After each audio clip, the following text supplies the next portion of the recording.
نبی پاک صلی اللہ علیہ وسلم نے ارشاد فرمایا، جب شعبان کی 15ویں رات آئے تو رات کو بیدار رہا کرو اور صبح کو روزہ رکھا کرو۔ تو جب حضور نے کہہ دیا بیدار رہو تو پھر کسی کو سونا نہیں چاہیے، بیدار رہنا چاہیے۔ اور بیداری کا مطلب یہ نہیں کہ وہ آدمی بس جاگتا رہے، اس کا مطلب یہ ہے کہ وہ اللہ اللہ کرے، درود پاک پڑھے، عبادت کرے، تلاوت کرے، ذکر فکر میں رہے۔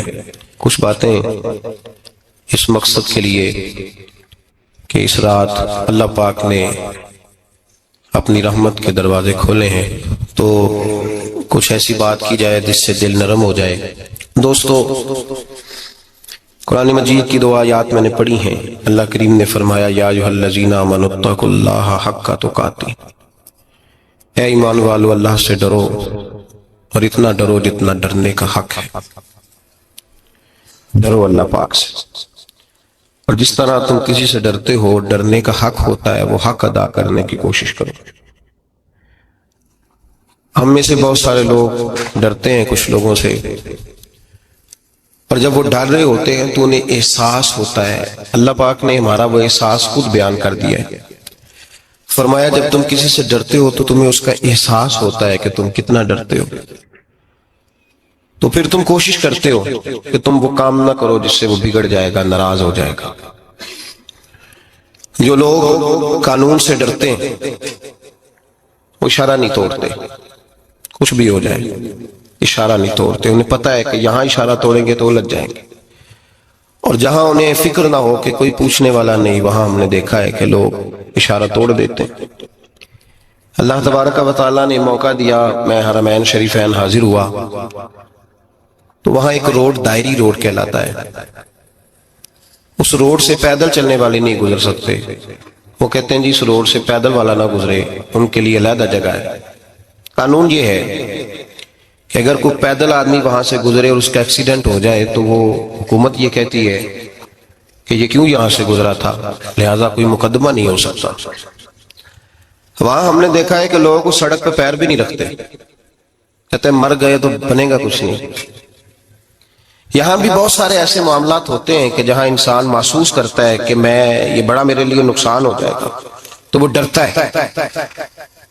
ایک چھوٹی سی بات ہے کہ رات کو کوئی آدمی اپنا دروازہ کھلا رکھ کے نہیں سوتا، حالانکہ کوئی عرض نہیں، کبھی کھلا رہ بھی جاتا ہے، اور اگر کبھی رہ جائے تو جس کی ذمہ داری بند کرنے کی ہو، اس کے ساتھ پھر جو رویہ ہوتا ہے گھر والوں کا، یہ خوف ہے ہمارا اندر کا، تو بڑی شدت کے ساتھ ہم اس شخص کو سخت سست کہتے ہیں، ڈانٹتے ہیں، کہتے ہیں تو نے خیال ہی نہیں کیا، جمع پونجی لٹ جاتی تو یہ خوف ہے، یہ ہمارا اندر کا یہ خوف ہے۔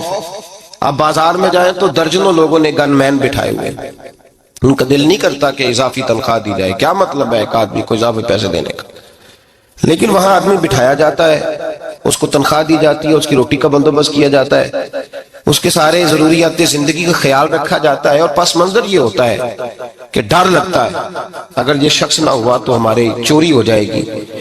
اللہ فرماتے ہیں کہ تو جہاں سے ڈرتا ہے تجھے پتا ہے، تو اس طرح کر کہ مجھ سے بھی اتنا ڈر جتنا ڈرنے کا حق ہے۔ یہ جھوٹ موٹ کا ڈراوا نہ پیدا کر کے اوہ اللہ معاف کرے جی، اچھا جناب بڑا ڈرتے ہیں آپ اللہ تعالیٰ سے، آپ نے تو کانوں کو ہاتھ لگائے، تو پھر آپ کیا کر رہے ہیں؟ اللہ معاف کرے جی میں تو بات نہیں کرتا، بس 2-4 آدمیوں کی پگڑی اچھالوں گا، اس سے زیادہ نہیں۔ ڈر لگتا ہے جی بات کرتے ہوئے 15-20 آدمی بس میرے قابو آئیں، یہ کس قسم کا ڈر ہے؟ ڈرنے کا حکم دیا، اور میرے رسول کریم سید عالم صلی اللہ تعالی علیہ وآلہ وسلم نے ارشاد فرمایا کہ تو رب کریم سے دنیا میں ڈر جا جس طرح ڈرنے کا حق ہے، جب قیامت کا دن آئے گا تو اللہ تجھے ڈرائے گا نہیں بلکہ اپنی رحمت کی چھاؤں میں جنت میں داخل کر دے گا۔ یہاں ڈر، ایک جگہ تو اللہ نے فرمایا ڈرو، اور کچھ جگہوں پہ فرمایا کہ جو میرے علم والے بندے ہیں نا، جن کو میں نے علم دیا ہے، عالم ہیں، ان کے بارے میں فرمایا کہ ان کے دلوں میں میری خشیت ہے۔ انما یخشی اللہ من عبادہ العلماء، اللہ کے بندوں میں سے جو علم والے ہیں وہ اللہ کی خشیت رکھتے ہیں۔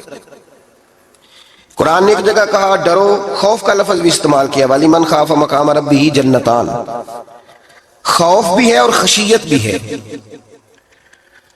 ان دونوں کا معنی ایک ہی ہے، ڈرنا، خوف کا معنی بھی اور خشیت کا معنی بھی۔ ڈرنا.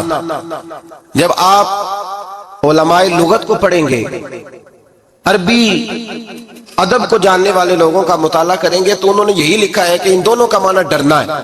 میری طرف دیکھیے، توجہ کریں، کچھ سمجھانے لگا ہوں، اس نقطے کو ضرور سمجھیے گا. خشیت کا معنی بھی ڈرنا ہے، خوف کا معنی بھی. لیکن جب صوفیاء کے پاس جائیں نا، صوفیاء جو قرآن و سنت کی روح کی تفسیر کرنے والے ہیں، تو وہ کہتے ہیں نہیں، خشیت اور خوف میں فرق ہے. خوف اور ہوتا ہے، خشیت صوفیاء اس کی تفسیر اور کرتے ہیں. وہ کہتے ہیں خوف بھی ہوتا ہے اور خشیت بھی ہوتی ہے، الگ الگ چیزیں ہیں، ایک نہیں. بڑی خوبصورت بات ہے، اگر آپ سمجھ گئے تو آپ کو فائدہ دے گی.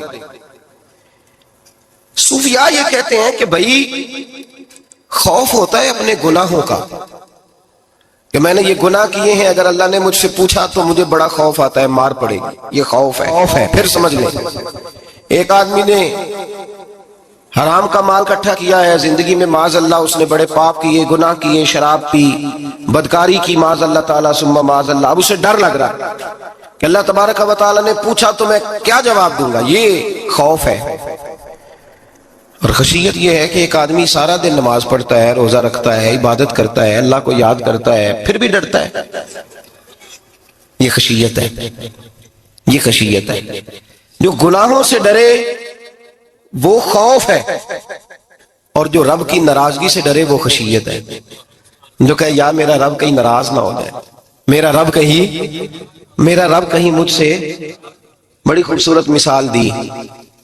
میں نے اپنے صاحب سے پوچھا کہ حضور یہ مسئلہ کیا ہے، تو فرمانے لگے ایک بادشاہ نے ایک غریب کی بیٹی اسے پسند آ گئی تھی، تو اس نے عزت کے ساتھ اس سے شادی کر لی، رشتہ بھیج کے وقار کے ساتھ. بیٹی کا باپ اپنی بیٹی کے مقدر پر رشک کرنے لگا کہ میری بیٹی کو بادشاہ نے پسند کیا ہے، بادشاہ کے شہزادے نے رشتہ بھیج دیا ہے. شہزادہ بیاہ کے لے گیا بیٹی کو. 20 کنیزائیں، نوکرانیاں اس عورت کی خدمت کرنے پہ لگی ہوئی ہیں، توجہ ہے، اس کا ہر حکم ماننے کو تیار ہے. لیکن وہ بی بی سویرے بھی رو پڑتی ہے اور شام کو بھی رو پڑتی ہے، روتی رہتی ہے. اسے کسی نے پوچھ لیا کہ بی بی تو روتی کیوں ہے؟ 20 کنیزائیں ہیں، گھر میں سکون ہے، ہر شے ہے، تو روتی کیوں ہے؟ تو وہ کہنے لگی اصل بات یہ ہے کہ جو کچھ مجھے ملا ہے میں اس کے قابل نہیں تھی، تو میں ڈرتی ہوں میرا سائیں کہیں ناراض نہ ہو جائے. وہ ناراض نہ ہو جائے، میں قابل نہیں تھی، میری اوقات نہیں تھی. یہ من آنم کے من دانم، میں جو ہوں اس کا مجھے پتا تو ہے. اس نے میری حیثیت سے، میری اوقات سے، میرے ظرف سے، میری محنت سے بڑا بڑھ کے مجھے عطا کر دیا. میری چونکہ اوقات سے زیادہ دے دیا تو میں ڈرتی ہوں وہ ناراض نہ ہو جائے، کہیں میری یہ کھیل، یہ جو میں نے گھونسلہ بنایا ہے، یہ کہیں میرا ٹوٹ نہ جائے. میرے بھائی، میرے رسول کریم سید عالم صلی اللہ علیہ وسلم کے امت کے اولیاء، صلحاء، صوفیاء، اتقیاء، صحابہ، اہل بیت، یہ لوگ جب روتے تھے تو یہ کوئی اس لیے نہیں روتے تھے کہ یہ آج دوپہر کو چینی میں ملاوٹ کر کے آئے ہیں تو اس لیے رو رہے ہیں رات کو. اس لیے نہیں روتے تھے کہ آج انہوں نے جو شکر بیچی ہے اس شکر کے اندر بورا ملایا ہوا تھا. اس لیے نہیں رو رہے کہ آج 10 15 20 لاکھ رشوت کا مال بینک میں جمع کر، اس لیے تھوڑی روتے تھے. یہ تو اس لیے روتے تھے کہ اللہ تو نے بڑا کچھ عطا کیا ہے، کہیں ہم سے ناراض نہ ہو جانا. یہ تو اس کی خشیت میں رو رہے تھے. حضرت داؤد طائی رحمت اللہ تعالی علیہ، حضرت امام جعفر صادق جو نبی پاک صلی اللہ علیہ وسلم کے نواسے، جناب داؤد طائی کی ملاقات ہوئی تو امام جعفر صادق حضور کے نواسے عرض کرنے لگے داؤد طائی یار میری بخشش کی دعا کرنا، رب مجھے معاف کر دے. تو حضرت داؤد طائی رحمت اللہ علیہ فرمان لگے امام صاحب آپ حضور کے نواسے ہیں، میں نے دعا کرنی ہے کہ آپ نے میرے لیے کرنی ہے. تو حضرت امام جعفر صادق رو پڑے، کہنے لگے یار تو نہیں کرنی ہے، اور اسی لیے تو تجھ سے دعا کرا رہا ہوں کہ کہیں ایسا نہ ہو نانا مصطفیٰ کی بارگاہ میں جاؤں تو وہ مجھے کہیں کہ میں کس طرح کا تھا تو کس طرح کا بن کے آیا ہے. یہی تو دعا کرانی ہے کہ میرے لیے دعا کر. جو جتنا بڑا ہوتا تھا نا اتنی زیادہ خشیت ہوتی، اور گناہگار کے تو اللہ تبارک و تعالیٰ بعضوں کا سزا دیتا ہے، آنسو سلب ہو جاتے. اس کو تو اپنے گناہوں پہ رونا ہی نہیں آتا. وہ تو روتا ہے بچہ نہ ہو تب روتا ہے، وہ تو روتا ہے پیسے نہ ہو تب روتا ہے، وہ تو اس وقت روتا ہے جب اس کا مال چلا جائے، اس کو تو بعضوں کا گناہگار کو تو بعضوں کا سزا ملتی. اللہ فرماتے تو دنیا کے لیے روئے گا، میرے لیے نہیں رو سکتا. اور جو رب کریم کے بندے ہوتے ہیں انہیں اللہ کہتا ہے تو دنیا سے بے نیاز ہے، تیری آنکھ سے آنسو جب بھی ٹپکے یا میرے لیے ٹپکنا چاہیے یا محمد مصطفیٰ کے لیے ٹپکنا چاہیے. آپ اگر اس بات کو تھوڑا سا غور کے ساتھ سمجھیں تو تمام اولیاء صلحات کیا یہ رو رہے ہیں، تڑپ رہے ہیں. کیا اس کی وجہ تھی؟ نمازیں کم رہ گئی تھی، روزوں میں کمی تھی، فرائض ادا نہیں کرتے تھے کہ رویا کرتے تھے؟ کیوں روتے تھے؟ حضرت سیدنا عمر فاروق رضی اللہ تعالیٰ عنہ کے بارے میں صحابہ کہتے ہیں جناب عمر فاروق جب نماز پڑھاتے اتنا رویا کرتے تھے کہ 7ویں صف تک ان کے رونے کی آواز جایا کرتی. 7ویں صف تک ان کے رونے کی آواز جاتی. ہم لوگ بن کے بیٹھ گئے ہیں، ہم لوگ بن کے بیٹھ گئے. ہم یہ سمجھتے نہیں کہ ہماری حیثیت کیا تھی اور رب کریم نے ہمیں نوازا کیا ہے. آپ پڑھیے کتابیں، میرے رسول پاک صلی اللہ علیہ وسلم فرماتے ہیں میرا عمر جس گلی سے گزرے شیطان رستہ بدل جاتا ہے. نبی پاک فرماتے ہیں میرا عمر جب تک دنیا میں رہے گا دوزخ کو تالا لگا رہے گا. اس صاحب عزد الغابہ نے لکھا ہے نبی پاک صلی اللہ علیہ وسلم نے حضرت جبریل امین کو بلایا، فرمایا چل میرے عمر کی شان بیان کر. تو حضرت جبریل امین علیہ السلام عرض کرنے لگے یا رسول اللہ صلی اللہ علیہ وسلم 950 سال اگر اللہ مجھے عمر دے، 950 سال رب عمر دے اور پھر بھی میں عمر فاروق کے فضائل بیان کروں تو میں نہیں کر سکتا. عمر کی شان میں نہیں بیان کر سکتا، 950 سال بھی اگر میری عمر ہو. نبی پاک نے فرمایا پھر میرے ابو بکر کے بارے میں. عرض کی یا رسول اللہ ابو بکر کی تو بات اس سے بہت آگے کی ہے نا. وہ نبی پاک کتنی عظمت بیان کر رہے ہیں، کس قدر زیادہ رسول کریم صلی اللہ تعالی علیہ وآلہ وسلم ان کی عظمت بیان کرتے ہیں. حضرت عمر کیا کہتے ہیں؟ وہ لوگوں کو بتاتے پھرتے ہیں کہ تم نے دیکھا ہے نا میری کتنی عظمت ہے. وہ یہ نہیں کہتے. حضور فرماتے ہیں عمر کی بڑی شان بڑی شان بڑی شان. اور عمر کے پاس جب بھی کوئی جاتا ہے کہتے ہیں عمر آپ کا کیا مقام ہے؟ تو عمر فرماتے ہیں میں تو اونٹ چرانے والے کا بیٹا ہوں، میں تو اونٹ چرانے والے کا بیٹا ہوں، میں تو اونٹ چرایا کرتا تھا، میں تو 10 اونٹ نہیں سنبھال سکتا. حضرت فاروق اعظم رضی اللہ تعالیٰ عنہ سے کو پوچھتے جناب عمر آپ کا کیا حال ہے؟ تو آپ فرماتے یہ تو میرے مقدر ہے کہ میری بہن نے قرآن سنایا تو میں در رسول تک پہنچ گیا، ورنہ مجھے پوچھنے والا کوئی نہ ہوتا. کبھی جناب علی المرتضیٰ کا بازو پکڑ کے کہتے ہیں علی تو نہ ہوتا تو عمر ہلاک ہو جاتا. بھائی حضور شانے بیان کرتے ہیں. نبی پاک کہتے ہیں میرے ابو بکر نے احسانات کیے، بڑے احسانات کیے، میں نے سب کا بدلہ چکا دیا. ابو بکر کا نہیں چکایا. اللہ کی بارگاہ میں عرض کروں گا یا اللہ تو ہی اسے بدلے دے. اور جناب ابو بکر صدیق سے کوئی پوچھتا ہے ابو بکر آپ کا کیا حال ہے؟ تو ابو بکر صدیق فرماتے ہیں مجھ سے میرے اندر کا عالم نہ پوچھو، اگر قیامت کے دن اعلان ہوا نا کہ سارے لوگ بخشے گئے ایک باقی بچا ہے تو مجھے ڈر لگتا ہے کہ ابو بکر ہی بچ جائے گا جو نہیں بخشا جائے گا. مجھے ڈر آتا ہے. او بھائی پن کے بیٹھ گئے لوگوں کو پوچھ کر کے دیکھیں، کہتے ہیں کیا پاپ کیا ہے، کیا ہو گیا ہے؟ خشیت سے کانپتی ہوئی روحیں، تڑپتے ہوئے میرے رسول پاک کے غلام اولیاء اللہ صوفیاء کرام کے رونگٹے کھڑے ہیں رب کریم کے خوف سے. جو جتنا مالک کو جانتا ہے اتنا کانپ رہا ہے، اتنا ڈر رہا ہے. جس کی آنکھوں سے آنسو خشک ہے مطلب یہ ہے یہ رب کو جانتا ہی نہیں. اسے کیا خبر اس کا جلال کتنا ہے، اسے کیا خبر اس کا عذاب کتنا ہے. تو کیا جانے ان بطش ربک لشدید، جب وہ پکڑتا ہے تو بڑا سخت پکڑتا ہے. حضرت عثمان غنی کو 3 دفعہ میرے نبی پاک نے فرمایا جنتی ہے، جنتی ہے. العثمان فی الجنہ، العثمان فی الجنہ، العثمان فی الجنہ. 3 دفعہ حضور نے جنت کی بشارت دی. میرے مصطفیٰ کریم نے فرمایا میرا عثمان گلی سے گزرے تو فرشتے بھی اس کی حیا کرتے ہیں. جناب عثمان غنی جن کو میرے نبی نے 2 بیٹیاں دے کے کہا عثمان میری 100 بیٹی بھی ہوتی، ایک کے بعد دوسری انتقال کرتی جاتی تو میں ساری تیرے نکاح میں دے دیتا. وہی حضرت عثمان غنی قبر پہ کھڑے ہیں حضور کے وصال کے بعد. ایک قبر پہ کھڑے، آنکھوں سے آنسو جاری ہے، داڑھی ساری آنسوؤں سے بھر گئی ہے، روتے ہی جاتے ہیں، روتے ہی جاتے ہیں. غلام کہتا عثمان یار رونا ہمیں چاہیے، رونا ہمیں چاہیے جن کو کوئی بشارت نہیں اور آپ کو تو 3 بشارتیں، روتے کیوں ہو؟ جناب عثمان غنی فرمانے لگے جس مصطفیٰ نے مجھے جنت کی بشارت دی اسی رسول نے فرمایا تھا قبر آخرت کی منزلوں میں سے پہلی منزل ہے، آخرت کی منزلوں میں سے پہلی منزل. سوچتا ہوں اگر رب کریم نے عثمان سے حساب پوچھ لیا حساب کیسے دینا ہے میرے مصطفیٰ کریم نے. یہ تو بات ہے نا جناب عمر کی، یہ تو بات ہے حضرت عمر کی، حضرت ابو بکر کی، جناب عثمان غنی کی. اور جس شیر خدا کے بارے میں نبی پاک نے فرمایا علی منی وانا من علی، فرمایا علی اور میں دو نہیں، میں علی ہوں اور علی میں ہے. جن کو فرمایا من کنت مولا ہوں وہذا علی مولا، جس کا میں مولا اس کا علی بھی اس کا علی بھی، جس مولا علی شیر خدا کو یہ درجہ دیا، ولی المرتضی اٹھے ہیں، نماز کا وضو کیا ہے، مصلی کی جانب جانے لگے تو جناب علی کا وجود تھر تھر کانپنے لگا، تھر تھر چھم چھم آنسو برسنے لگے۔ حضرت سیدنا امام حسن آگے بڑھے، ابا جی کیا ہوا؟ فرمایا حسن ڈر رہا ہوں، مالک کی بارگاہ میں جا رہا ہوں، کہیں رب علی کو دھتکار ہی نہ دے، کہیں مالک علی سے حساب ہی نہ پوچھ لے، کہیں اللہ تبارک و تعالیٰ ناراضگی کی نظر سے نہ دیکھے۔ او بھائی، ہم لوگ اتنے دلیر، اتنے تگڑے، اتنے سیاہ، اتنے عقل مند، اتنے گناہوں کے پیچھے پہاڑ ہیں، لیکن مجال ہے کوئی ایک قطرہ وہ آنسو جو ہم نے سنبھال کے رکھے ہیں دنیا داری پہ بہانے کے لیے۔ کبھی اپنا حساب کر، کبھی سوچ۔ روز شکوہ کرتا ہے، کہتا ہے میرے پاس پیسے نہیں، گاڑی نہیں، کار نہیں، کوٹھی نہیں، سرمایہ نہیں۔ کبھی سوچ جو کچھ ہے، اگر رب کریم میرے اور آپ کے اعمال دیکھے تو ہماری حیثیت ہے کہ وہ سارا کچھ ہمیں دیا جاتا، ہماری اوقات تھی کہ وہ ہمیں دیا جاتا جو اس نے دیا ہے۔ ٹٹول کے دیکھیں، عمر گزر گئی، شکوے کرتے، ذرا پلٹ کے دیکھیں، اگر ہمارے گناہ اور ہماری نیکیاں اکٹھی کی جائیں تو ہم جزا والے نہیں سزا والے نکلتے ہیں معاذ اللہ۔ محمود غزنوی بڑا پیار کرتے تھے ایاز کے ساتھ، بڑا پیار کرتے تھے، نوازا کرتے تھے، روز کوئی نہ کوئی تحفہ ملتا تھا ایاز کو۔ کچھ حسد کرنے والوں نے کہا محمود تو اسے تحفے دیتا ہے اور یہ جنگل میں اسلحہ اکٹھا کر رہا ہے، یہ تیرے خلاف علیحدہ سے فوج تیار کر رہا ہے، کچھ وقت آئے گا یہ تجھے چھوڑ کے علیحدہ سے بادشاہی کا دعویٰ کر دے گا۔